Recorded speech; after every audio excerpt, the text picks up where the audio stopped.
Before I begin today, we have an announcement. We have launched Software Daily, which is a place to post your software projects and discuss them with other people. On Software Daily, you can find collaborators and feedback for your software project. If you have an open source application or a side project that you've been tinkering with, or an academic computer science paper that you want to get feedback on, then come to softwaredaily.com and post your project. Software Daily is about cool projects and new ideas and creativity and discussion. If your project is especially interesting, we will send you a Software Engineering Daily hoodie or a t-shirt, or even have you on the podcast to discuss what you're building.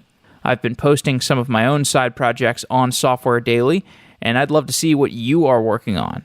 Come to softwaredaily.com and discuss your ideas with the other people in our community. With that, let's get on to today's topic, which is the Interplanetary File System. The Interplanetary File System is otherwise known as IPFS, and it's a decentralized, global, peer-to-peer file system. IPFS combines ideas from BitTorrent, Git, and Bitcoin, creating a new way to store and access objects across the internet. When you access an object on almost any website, you are accessing the object via a location address, a URL. The URL tells you where to find the object. If the object is a photo on Facebook that you're linking to, the URL will have an address of somewhere on Facebook that links to that photo.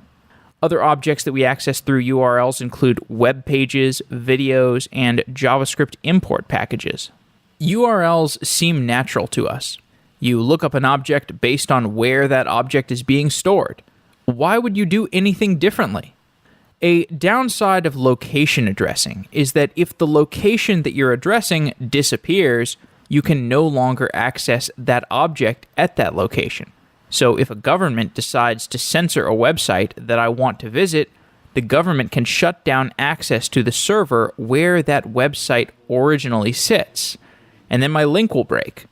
This is what happened in Turkey, where Wikipedia was shut down last year. Objects in IPFS are content addressed.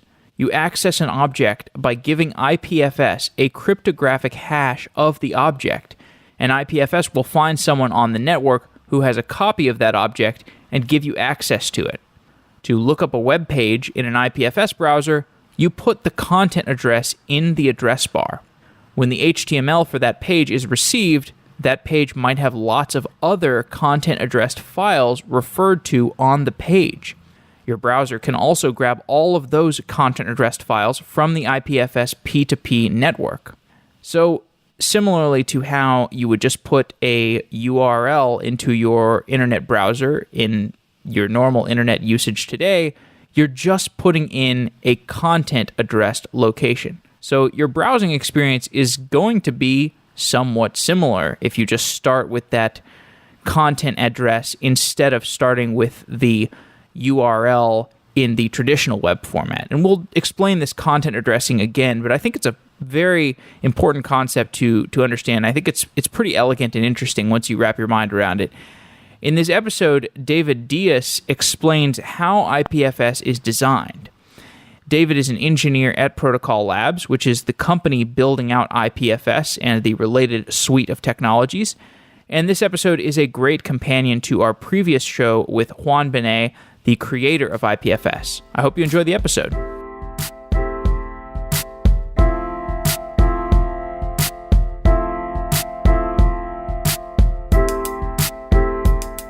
Users have come to expect real time. They crave alerts that their payment is received. They crave little cars zooming around on the map. They crave locking their doors at home when they're not at home. There's no need to reinvent the wheel when it comes to making your app real time. Pubnub makes it simple, enabling you to build immersive and interactive experiences on the web, on mobile phones, embedded into hardware, and any other device connected to the internet. With powerful APIs and a robust global infrastructure, you can stream geolocation data, you can send chat messages, you can turn on sprinklers, or you can rock your baby's crib when they start crying. Pubnub literally powers IoT cribs.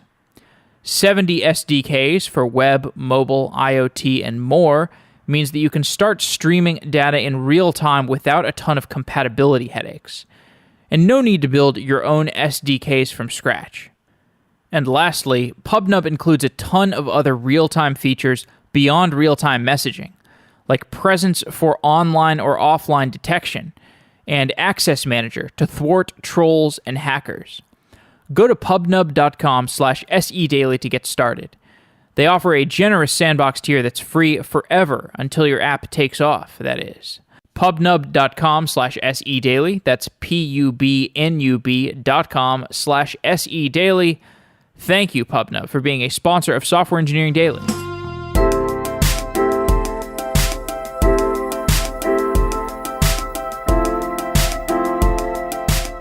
David Diaz is an engineer with Protocol Labs. David, welcome to Software Engineering Daily. Thank you so much for having me. I have been a fan for a very long time. Okay, that's awesome. Well, you may have heard our first show with Juan Benet, actually, then, about IPFS and Protocol Labs. And this was around 2015 when Ethereum and IPFS were both getting off the ground. And this was around the time when you started working at Protocol Labs as well. How did you get involved in IPFS? That is correct. So in 2015 was the year that we released the alpha version of the Interplanetary File System. And that was in March 2015. And I joined the team to build the JavaScript implementation around June that year. And this happened right after I finished my master program from the University of Lisbon. It was a master's in peer-to-peer and ubiquitous computing. And essentially for the previous 3 years, I was fascinated by mesh networking and something that is known as community clouds, where instead of you hiring resources from a cloud provider, from a company, you actually establish a network where the users, the peers, can provide voluntarily their resources. And then resources can be CPU time, can be a search engine, can be storage, whatever they have available to the network so that other users benefit from it. That interest essentially led me to then focus on a project that was converted into my master thesis. I called it at the time Browser Cloud.js, and it was a web platform job scheduler. So I was using JavaScript to write tasks, any kind of task that was parallelizable. And then I was using WebRTC to establish connections to other browser nodes and through an overlay network. So think like a routing network that enables you to find other nodes in the network. I would find browsers that add idle resources. So a browser that is like basically stale, not doing anything, to then request those idle resources to run my tasks, to run my computations. And at the time, like the web platform totally made sense. I had to move a lot of data and a lot of computation to where the data was located. And I eventually learned about IPFS, and I was blown away by the mission and its ambitious goals. And it quickly dawned on me that a lot of the issues that IPFS was solving at the time were things that I had to solve myself to build the system that I wanted to build. And so I started contributing to the project. And a couple months after, I took the responsibility of implementing the JavaScript version so it could run on the browser. With this idea of we all have our computers with some spare compute cycles, some spare storage space, some spare memory, why don't we pool those resources and we each get rewarded for what we're contributing to the pool, and people can purchase those resources off of the network and do interesting things with them. That idea has been around for a very long time. Why hasn't that idea worked out in the past? It's true. And it has came in multiple iterations, multiple waves. For example, there is a very old system, Mojo Nation, where you would have a Mojo token that would let you recruit resources from other peers in the network. Although the system at the time, essentially the platforms that were available at the time, the availability and the interest for that kind of system was not present. And it was not as easy to do this exchange of value, this exchange of resources through the network as it is today. So even back in 2015, the world was still learning about cryptocurrencies and the ability to have a peer-to-peer network that enables you to exchange value through the network itself without any other intermediary. And And although the community clouds have been also available for a long time, people still didn't figure out a way to properly charge for the consumption of those resources. Today, it's kind of different, right? Like we keep seeing projects popping up all the time that enable this mediation, this exchange of resources through a token. And those resources can be CPU time, can be storage, can be multiple types of services that exist in a network. Okay, well, let's talk about IPFS in some detail. And in order to get us there, I want to start with some high-level examples. So let's say I want to build a website. A website is just an HTML page with a single cat picture on it, and that cat picture is on IPFS. So IPFS is the Interplanetary File System. It's a global distributed file system that everybody has access to. And in a normal website, if I just had an HTML page with an image tag in the center of it and the cat picture URL that's hosted on S3, most people know what would happen. I load that web page and the image gets fetched from Amazon S3 and it loads on my page. What about if the image address was requesting the picture from IPFS? So there is two ways for that to happen. IPFS is a peer-to-peer file system. It enables you to fetch data from the network independently of its location. But in order to provide that service, you can use directly the IPFS protocol, or you can use an HTTP gateway that is available for any user to use so that they can use the familiar HTTP protocol to fetch content from IPFS and then let other nodes do the work of finding that content and retrieving the content to you. And so on that example of the web page with a cat picture, if you are using relative links, it will work in the same way. Essentially, like the user will not even see that the cat picture as an IPFS link, because in IPFS you can have folders just in any like other Unix system. But if you link to the cryptographic fingerprint, what we call a hash of the file, the user will see that they have a string that instead of being just the name of the file, it is this proof that once the file is requested and fetched, the user can then do the same verification, to execute the same hash function over the file and verify that it received the right bits. So once this request, it's an IPFS gateway, for example, the IPFS network will, like the IPFS node will request the network and ask any node in the network for the location of that file, connect to that node, fetch the file, verify it's the right thing, and retrieve it to the user, giving the same experience that the user before. Yeah.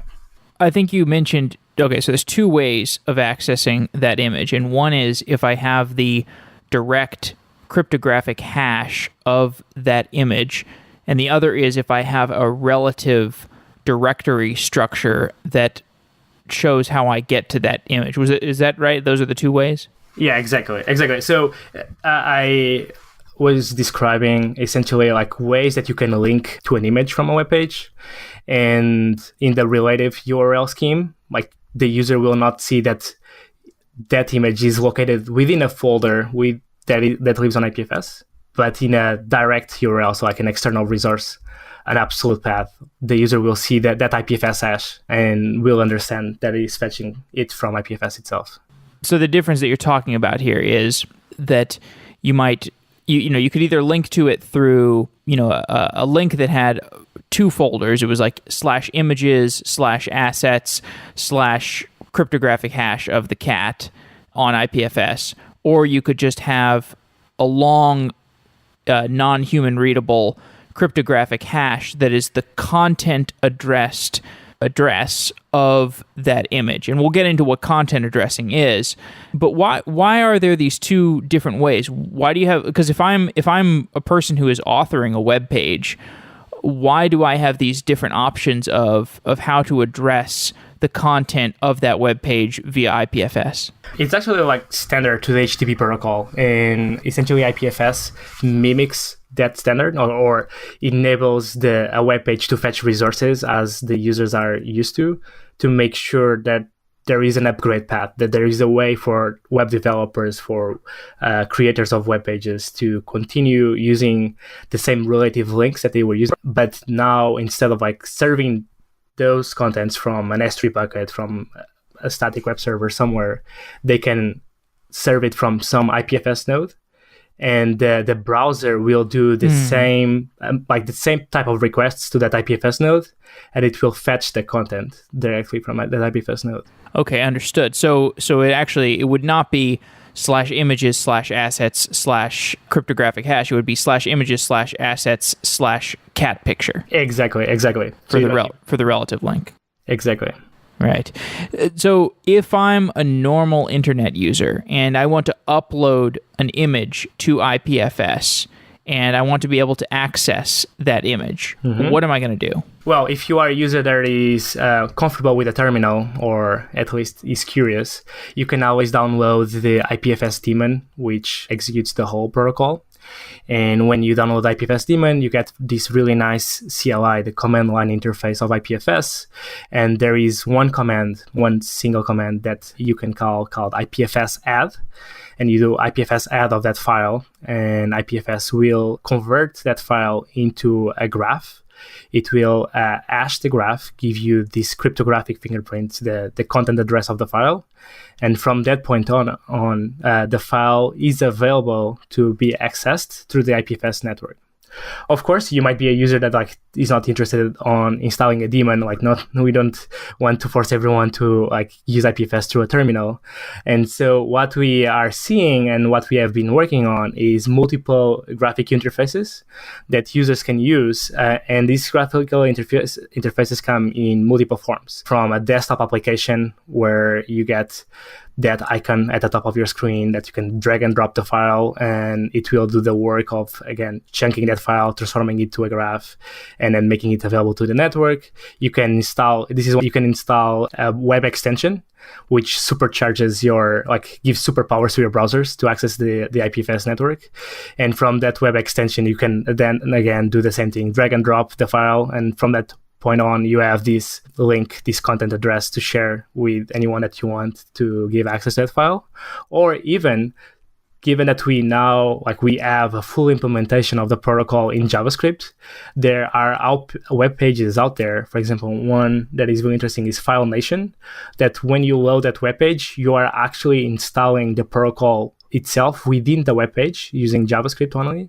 And that IPFS node that then starts running on that tab of your browser can accept files and add them to the network, or can access files that existed on the network already. So if I upload that image to IPFS, what is going on across the network? How is that image getting propagated throughout the network of people running IPFS nodes? Got it. So there is two things there. So when you add one thing to IPFS, so IPFS should not be seen as this global drive that is replicated in every single machine in the world. It is a protocol for resource discovery. It's a protocol for finding the content where it lives and then giving the option to the user to fetch it if they want. So when you add this image to IPFS, what is happening is you are getting that cryptographic fingerprint, and then you are telling other nodes in the network through a DHT protocol that if someone is looking for that specific file, that unique identifier, tell them to come to you. And so if I want to exchange a file with you right now, I would add it on my machine, and then I would give you that ID, that unique ID. And when you ask the network, you might not even be connected to me directly, but when you ask the network where the file lives, they will give you my address, and then you are able to call to me, to dial to my machine, and ask the file directly. From that moment on forward, you are also a provider of that file. You can also serve requests to that file.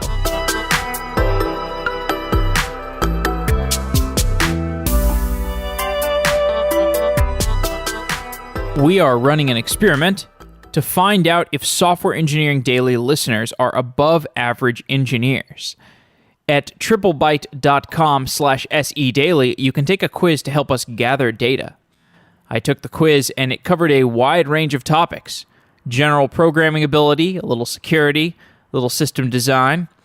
It was a nice short test to measure how my practical engineering skills have changed since I started this podcast.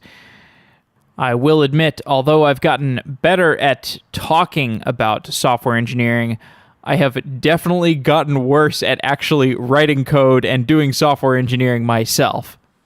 But if you want to check out that quiz yourself and help us gather data, you can take that quiz at triplebyte.com/sedaily. And in a few weeks, we're going to take a look at the results and we're going to find out if SE Daily listeners are above average. And if you're looking for a job, TripleByte is a great place to start your search, fast-tracking you at hundreds of top tech companies. TripleByte takes engineers seriously and does not waste their time. I recommend checking it out at triplebyte.com/sedaily. That's triplebyte.com/sedaily. Thank you, TripleByte, for being a sponsor.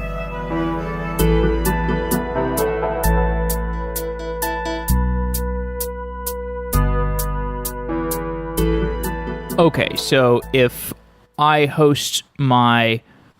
have my own IPFS node and I stand up a website and I make a link to a cat picture that's sitting on my IPFS node, and you, David, load the web page that I have created that has this link to the cat picture, you are actually loading the cat picture directly from my file system onto your file system. And if you're running an IPFS node, you're also going to store the cat picture on your computer? Yeah, exactly. Okay. And so this is all tunable. It's all like there are default modes and configurable options. So by default, when you fetch something through IPFS, you automatically become a provider. However, there are use cases that you might not want to do that. For example, if you are on a mobile device or just like a low power device, you might not want to like start becoming the node that every single other machine asks for the content.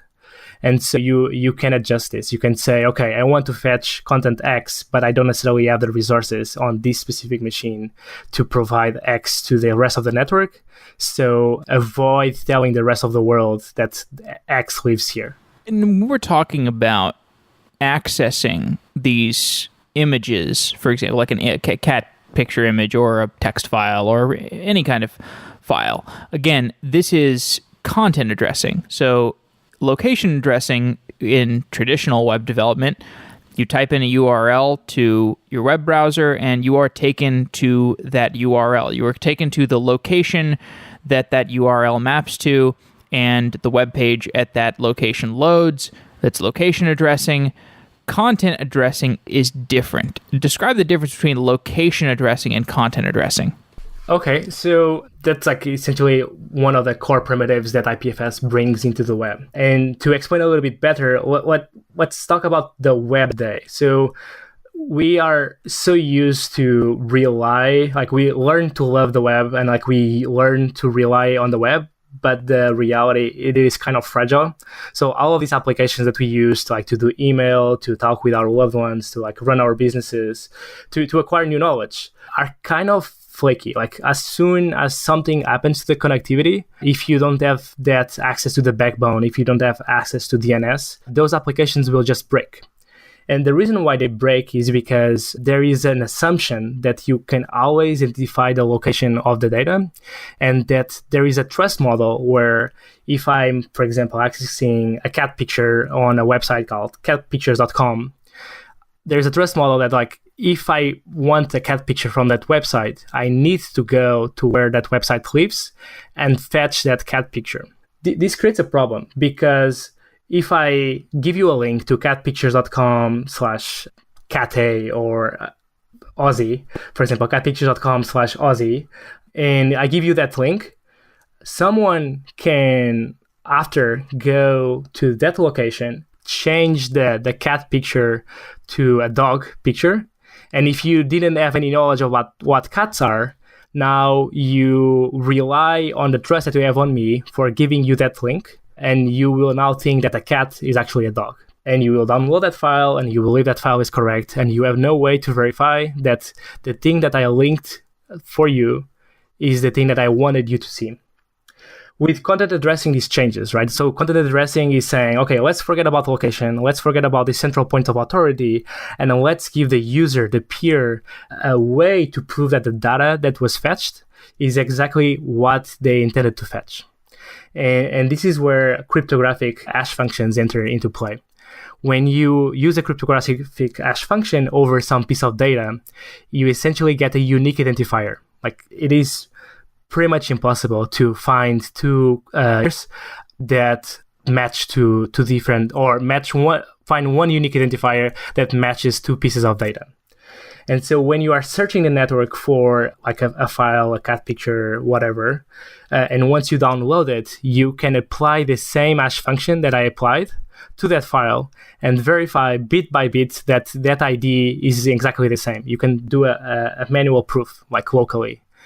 And so if someone, but just using this the previous example, if someone really changed that cat picture to a dog, the moment that you fetch that image, you would hash it and see that the cryptographic fingerprint is different, and you would discard it because now you know that it is not the file that I was linking to you in the first place. So if I am loading, or let's say I've got this web page, to continue our example, I've got this web page that I've created and I'm hosting it somewhere on the internet, but I've got a URL to a content addressed cryptographic hash named cat picture that's sitting on my IPFS node on my computer, and you load that web page and your computer tries to load the link of the cat picture, the cryptographically hashed cat content addressed cat picture. It's going to request it from the IPFS network, and assuming it hits my node, it's going to essentially, if I have it right, it's going to do a kind of hash table lookup, or it's going to map the cryptographic hash to the content that's associated with that hash on my node, and it's going to deliver you the cat picture. And then on your local node, you can do this, run the same hash function over that cat picture, compare it to the cryptographic hash that you used to request the cat picture from the IPFS network, and you will be able to detect whether it matches or not. Exactly. That's 100% correct. So the content address of an object is calculated through a cryptographic hash. What are the other advantages of this content addressing model? So with this property, with this primitive, you no longer require, like, you're not required to go again to that central point of authority, to that server somewhere to fetch the content. So imagine that, like, we are sitting in the same room and I want to share a document with you or a picture, right? Today, what would probably happen is that I would upload that picture to some external service, to some cloud service, or to some social network. And then you would grab your device and you would download that picture from that cloud service.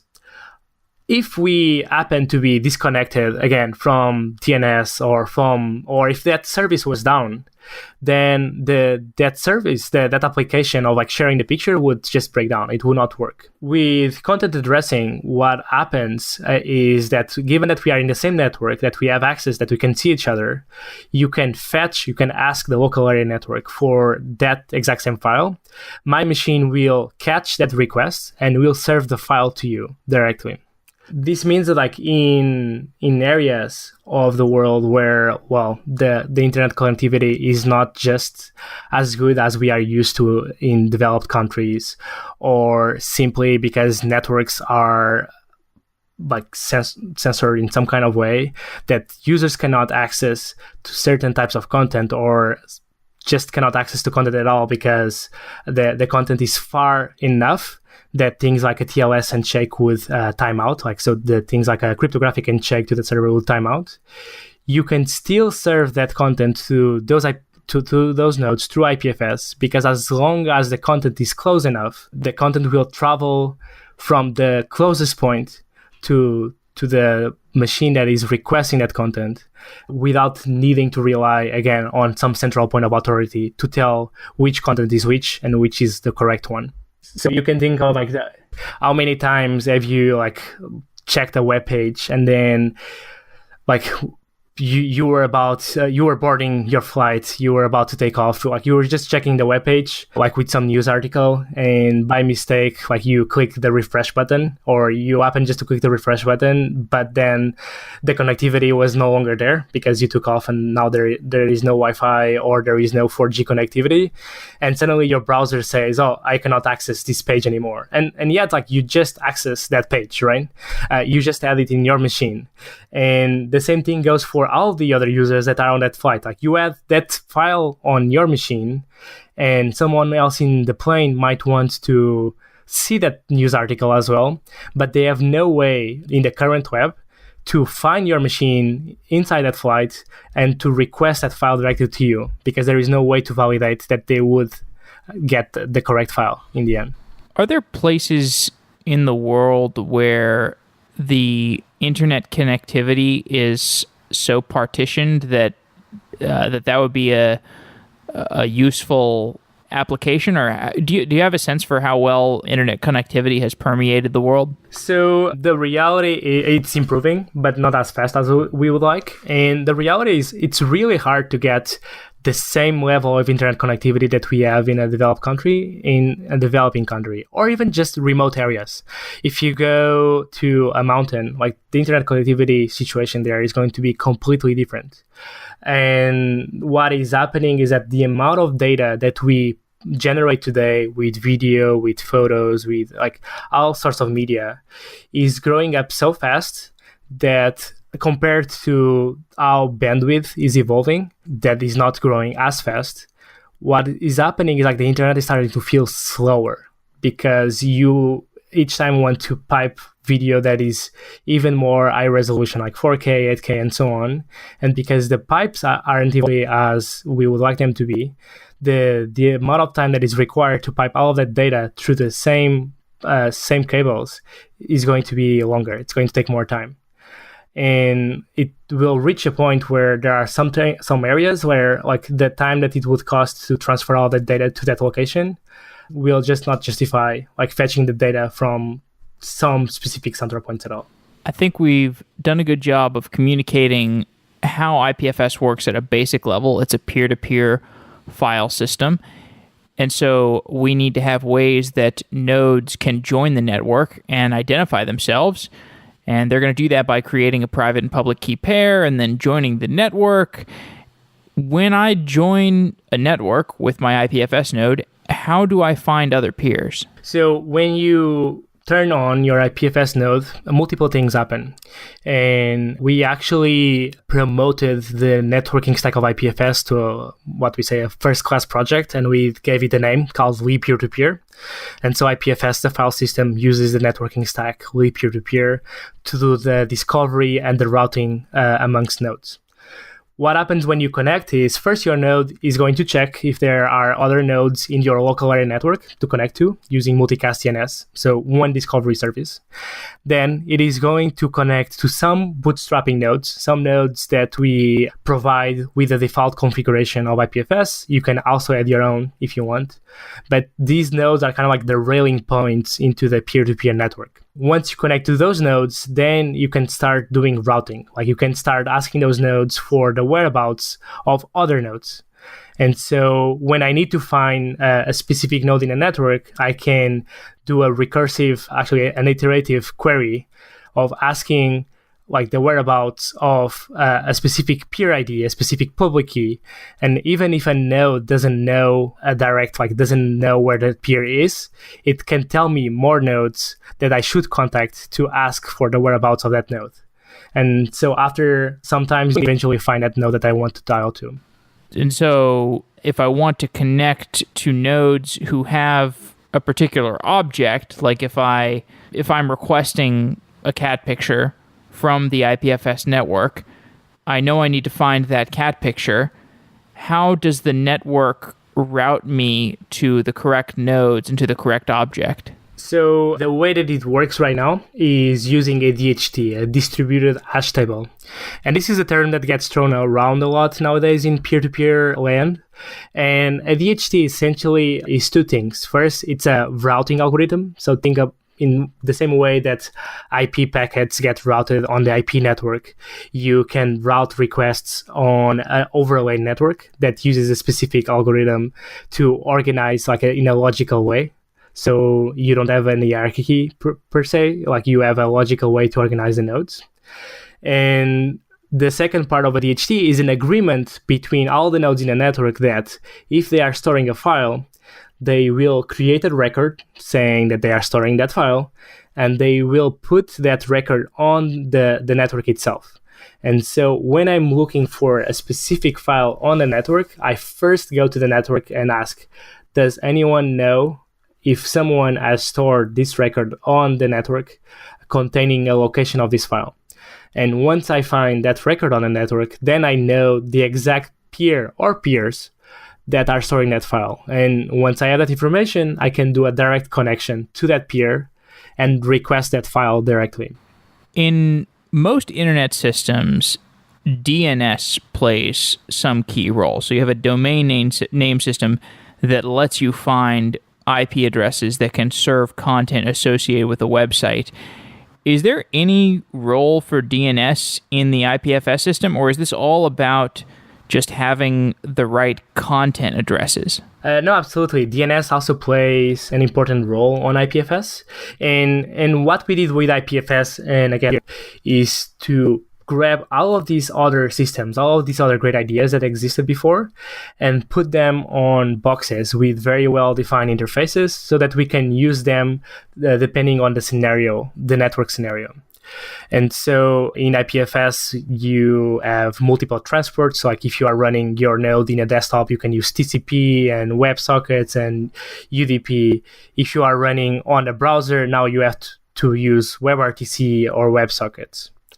For DNS, like the specific service that like DNS provides is content routing. And this is the agreement I was talking about when I was describing the DHT. With DNS, we can, again, in the same way, like store keys that basically contain hashes. Like we can store, for example, a text record on a DNS name that has an IPFS hash. And then when an IPFS node tries to resolve that DNS name, it will check its text records and it will find an IPFS hash, and then it will resolve that IPFS hash and serve that content that is behind that IPFS hash. And so like a practical example is the IPFS.io webpage today. When you go to IPFS.io, what is exactly happening is that request is being directed to an IPFS node. The IPFS node understands that the browser that is requesting is coming from a referrer IPFS.io. It will resolve that domain name. It will get the text record. It will see that there is an IPFS hash there. It will resolve that hash on the IPFS network, get the website, and then serve that website to you as a regular web server. And so from the user perspective, you don't even see that IPFS is there, but it's IPFS doing the work.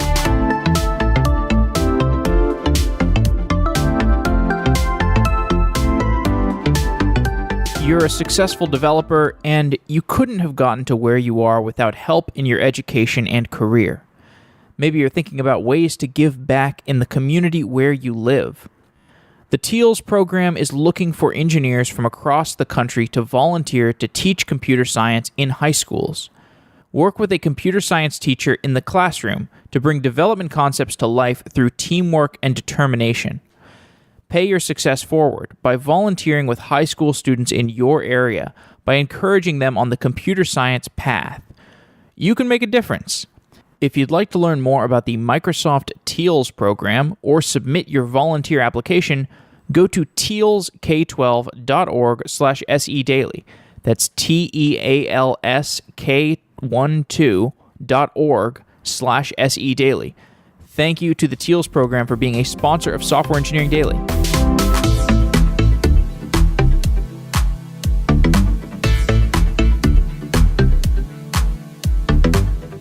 So if there's some kind of global internet problem and a bunch of these IPFS nodes get separated from each other, in the instance of a network partition, how do the IPFS nodes get reconnected to each other? How are they going to find each other in the instance of a network partition? Because it seems like in this peer-to-peer network, you could get instances where I try to load a Wikipedia page and it's got 200 images, and if there's a network partition and I'm partitioned away from most of the IPFS nodes in the network, maybe only half of those images load. Mm-hmm. That's true. And so what you're saying is that like there is a physical partition, right? Like there is actually a disconnect at the physical layer. Yeah. That there is no way that machine A is going to get to machine B. Well, we could talk about right. So we could talk about what happens there, and then we could talk about what happens if as that partition gets resolved, and nodes start to look for each other to connect to. I guess I'm just trying to understand the reconnection strategy and the data distribution strategy as there's turmoil in the network. Yeah, absolutely. And so we could say that there is like physical partitions where like there is no way for the nodes to find each other because there is just no medium for them to find each other. And there is logical partitions when there is like a firewall or some kind of network policy that then limits the ability for a node to connect to another node.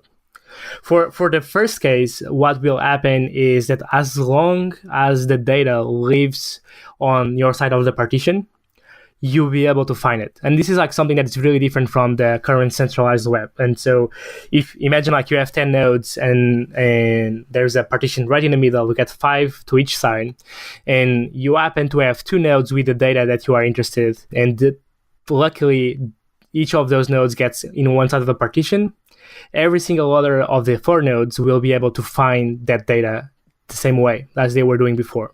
Of course, if you are unlucky and if the 2 nodes that add the data are on the partition side that you are not present, then you will not be able to find that data. Nodes will try, however, again, and this is where the question about logical partition comes into play. Nodes will try to find other ways to route amongst themselves. And so IFB defines which node has the content and then does a direct connection, but sometimes that is not possible. And that actually happens a lot of times. Imagine, like, again, I have a desktop node that is only speaking the TCP transport. And the content that I'm looking for is actually on a browser node, and the browser node is only speaking WebRTC. Because there is no parity between transports, no direct connection can be established. But what the IPFS protocol also provides is a relay mechanism where both nodes can find a middle point, some other node or multiple nodes that can create a bridge, that they speak the 2 protocols, and so they can create a bridge from that desktop node to the browser node. And this way it can go around this logical partitioning problem. I want to give people another tangible example that they can keep in their heads as to the usefulness of IPFS. A year ago, the country of Turkey blocked Wikipedia, and a copy of Wikipedia was put on IPFS. And then the people in Turkey were able to access Wikipedia. So this is an example of censorship resistance via IPFS. Explain what happened in this scenario.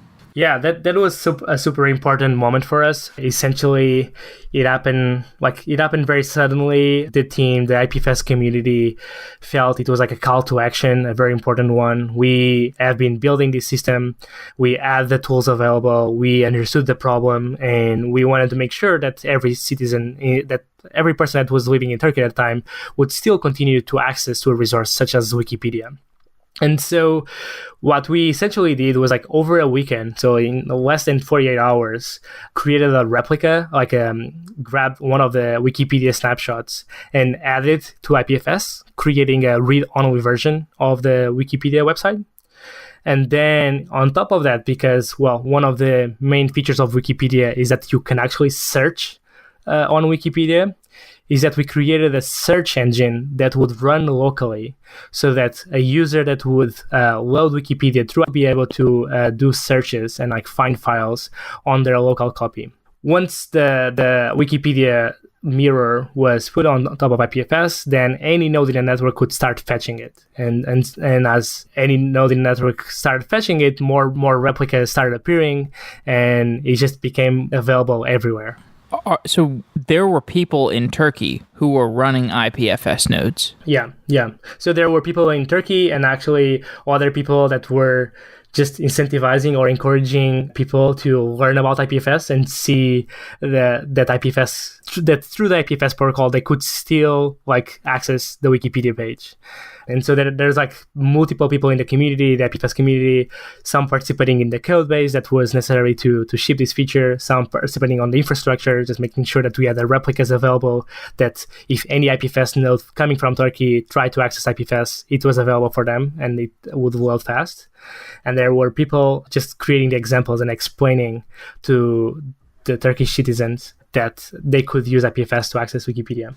So do you think this was this like a more of a proof of concept, or were there actual students, for example, sitting in a university somewhere who all of a sudden they go to Wikipedia, it's blocked because the government decided to block it, and then maybe they Google around a little bit, or they get an email from one of their friends that says, hey, if you need to use Wikipedia today, you first have to download IPFS, and then you plug into IPFS, and then you've got Wikipedia.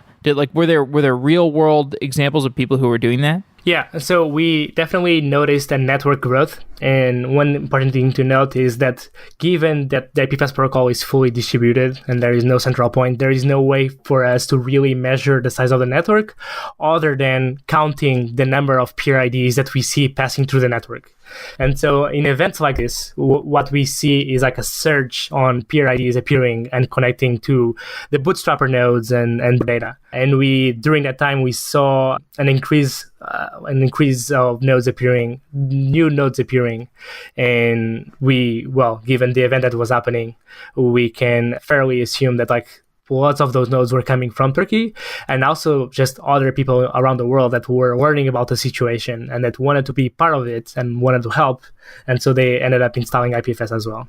Okay, so first person in, let's say, the first person in Turkey sets up an IPFS node with the Wikipedia, the grabbable and downloadable full Wikipedia snapshot. And then other people have IPFS nodes that they want to access that Wikipedia snapshot from.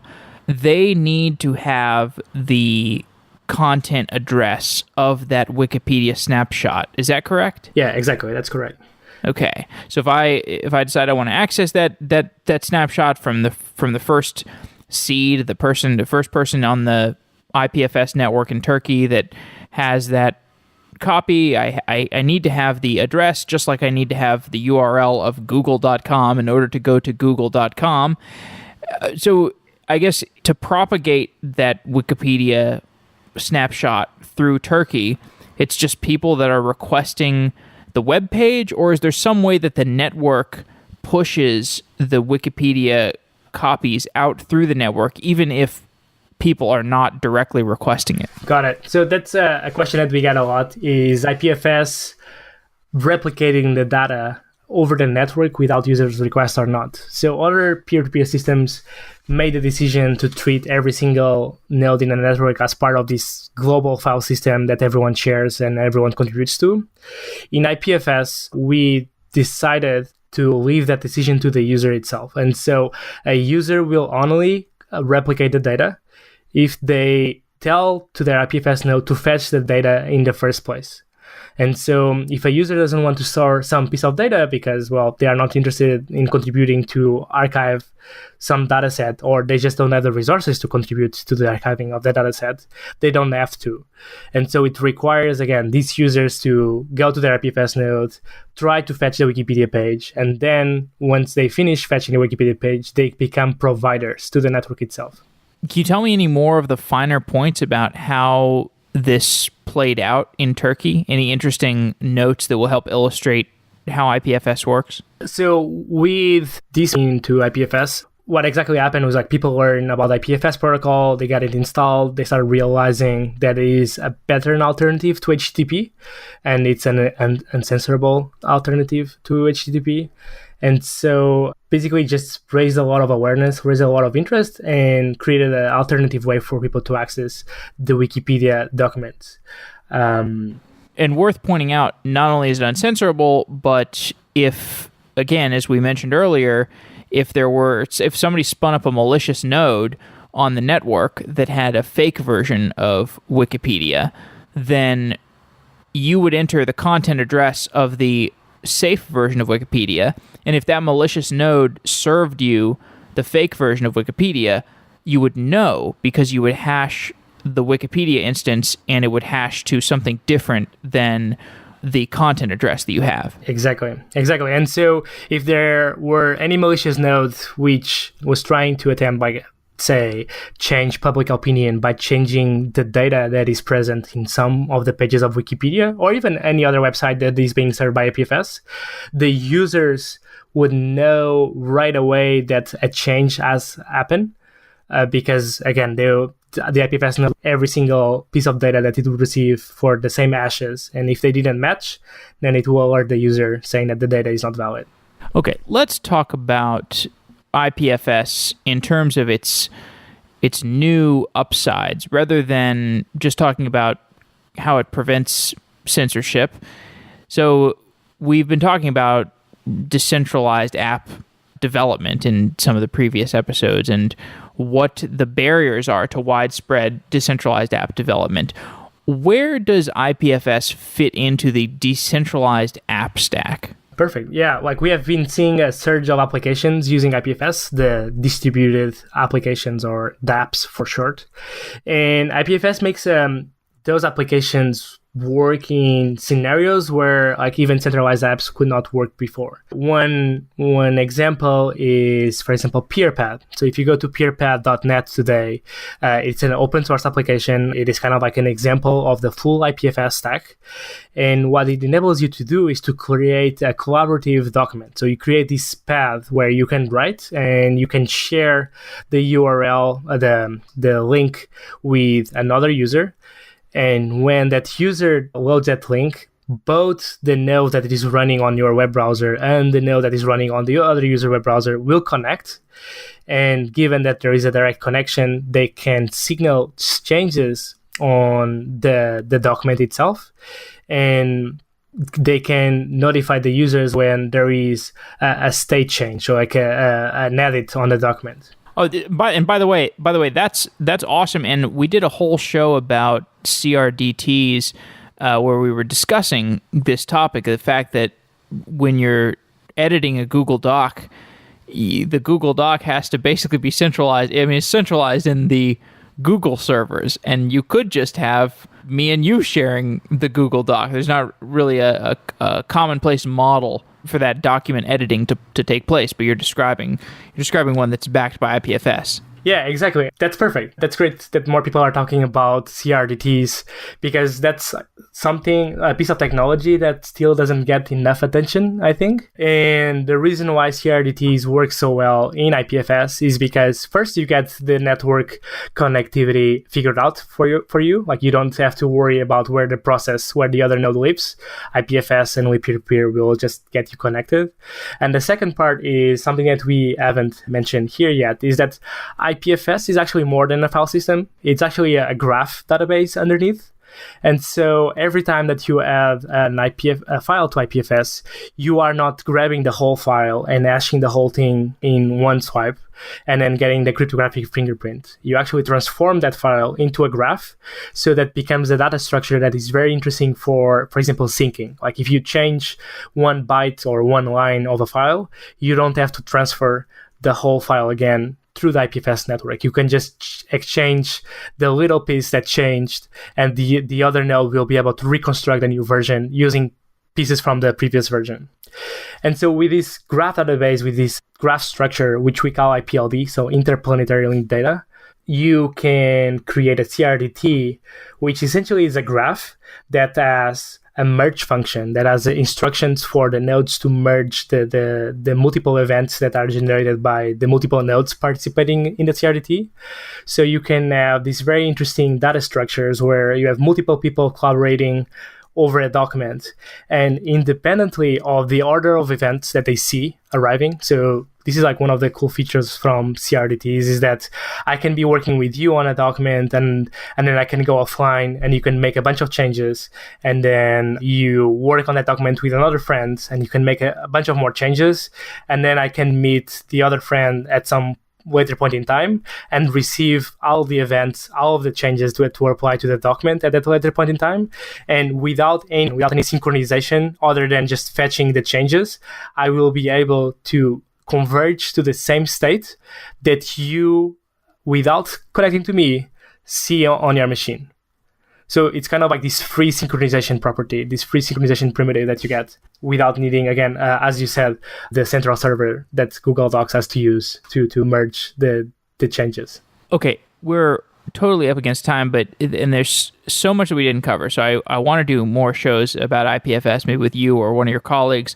But just to wrap things up, and we didn't even touch on Filecoin, but just to wrap things up, when you compare using something like Amazon S3, which is really cheap to use, can you imagine a world where IPFS has some advantage over S3? Maybe it's completely free to some people, or could the cost structures get good enough, or could there be some set of features that would make it compete with something like Amazon S3 or Google Cloud Storage, or is this just useful for uncensorable communication? No, totally. Like when we designed Filecoin and we designed IPFS, was literally thinking to create a better fabric to move data across the globe. Like it was not just to store files or to do archives or even just to be an insensible network. It was to have all these properties. And so S3 is definitely a very cheap service, and it provides a very good quality of service for its costs and its features. But it is not necessarily cheap to use S3 to serve the entire world. Like if you start accounting the bandwidth costs, for example, and if you want to serve every single machine that exists in the world from S3, then the costs quickly become out of control. And with IPFS, one of the things that you get by default exists in a machine closer to the user, then that user can just fetch the file that is on a machine that is closer without having to force you to pay some cloud provider for that bandwidth as well. Like the users will reciprocate and will help each other getting the data that they are already storing. With Filecoin, you get even one more property, which is there is a huge amount of latent storage out there in the world, like data centers that are completely stopped. Like my machine right now has a couple of 100 gigabytes that I'm not using. And this machine is present and very close to other computers. And right now, as a user of the web, I don't have any way to request any other machine in the network other than cloud providers to store files for me, to get my files closer to the users that I want to serve. So with Filecoin, you could literally say, for example, you could grab all your podcasts and you could target a new region of the world to serve your podcasts to. And then instead of giving a slow access to your podcasts or paying a very expensive bill to a cloud provider, you could just pay a little bit of Filecoin to the users that are close to that region that you are interested. And you could store the podcasts there so that when the requests are made, they get served locally, or that they get served in that region. And this is one of the very interesting and very compelling factors from Filecoin. It is the fact that you can put the data very close to the users through this free market, and everyone can participate on this market and provide the service, provide the storage. Sure. I mean, I'm looking forward to not paying, I think I pay $80 a month for a podcast CDN. So I'm looking forward to IPFS having wide-scale distribution. Yeah, we should try the podcast on IPFS right now and see. Let's do it. Yeah, let's do it. Let's do it. Yeah, that's perfect. All right. Okay, David, thanks for coming on Software Engineering Daily. It's been awesome talking to you, and I look forward to doing more coverage of IPFS. Yeah, thank you so much. There are many things that I would like to talk more, and yes, thank you so much. GoCD is a continuous delivery tool created by ThoughtWorks. It's open source and free to use, and GoCD has all the features you need for continuous delivery. Model your deployment pipelines without installing any plugins. Use the value stream map to visualize your end-to-end workflow. And if you use Kubernetes, GoCD is a natural fit to add continuous delivery to your project.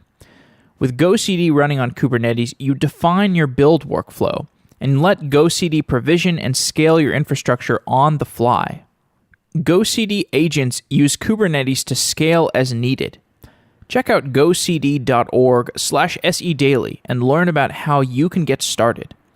GoCD was built with the learnings of the ThoughtWorks engineering team, who have talked about building the product in previous episodes of Software Engineering Daily, and it's great to see the continued progress on GoCD with the new Kubernetes integrations. You can check it out for yourself at gocd.org/sedaily, and thank you so much to ThoughtWorks for being a longtime sponsor of Software Engineering Daily. We're proud to have ThoughtWorks and GoCD as sponsors of the show. Wow!